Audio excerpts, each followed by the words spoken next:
Human perception of value is never absolute.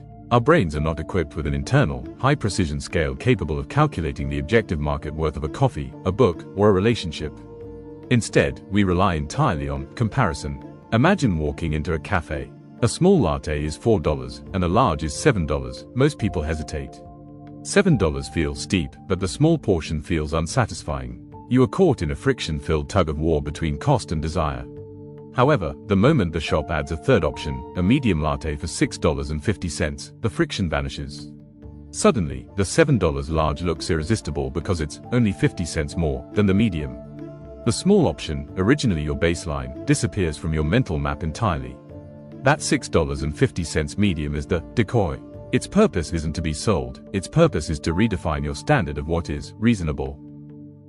In academia, the decoy effect is known as asymmetric dominance. What is truly unsettling is how a completely irrelevant, inferior third option possesses the power to hijack human free will. Psychologist Dan Ariely famously demonstrated this with The Economist magazine's subscription tiers. Initially, the options were simple: a digital subscription for $59 or a print and digital subscription for $125. In this scenario, most people naturally gravitated toward the $59 digital version. It was the most economical choice. But then, a decoy was introduced, a print-only subscription for the same price, $125. On the surface, this option was absurd. Why would anyone pay $125 for print alone when they could get both print and digital for the same price? Yet, the presence of this useless decoy caused digital-only sign-ups to plummet from 68% to a mere 16%. The remaining 84% flocked to the $125 print and digital package.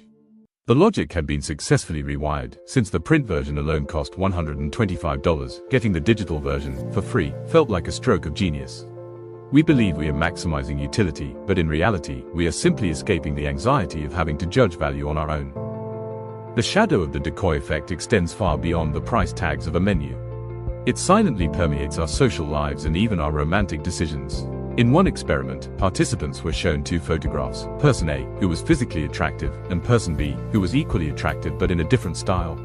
Subjects struggled to choose between them. Then, a third photo was added, A-. This was a slightly edited version of person A, with facial features made subtly asymmetrical or less vibrant. The result was staggering. When A- was present, participants overwhelmingly rated person A as more attractive than person B. A- provided a direct point of comparison, making person A look like the perfected version of the same mold. It reveals a cold truth. In a group setting, our value is often determined by who is standing next to us.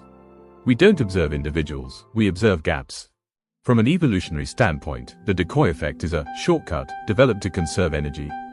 In the ancestral world, calculating the precise utility of complex resources required immense cognitive energy and time, luxuries our ancestors didn't always have. Therefore, the brain developed a heuristic: seek the dominating choice. When option A is clearly superior to option C, the decoy, but option B cannot be directly compared to A, the brain seizes the verifiable winner. We stop looking at the product itself, we start looking at the manufactured victory. Real estate agents exploit this constantly. They might first show you a distressed property, overpriced and in poor condition. This is the stepping stone. When you see the second house, similarly priced but in standard condition, it feels like a sanctuary. You sign the contract instantly, blinded by the relief of the comparison.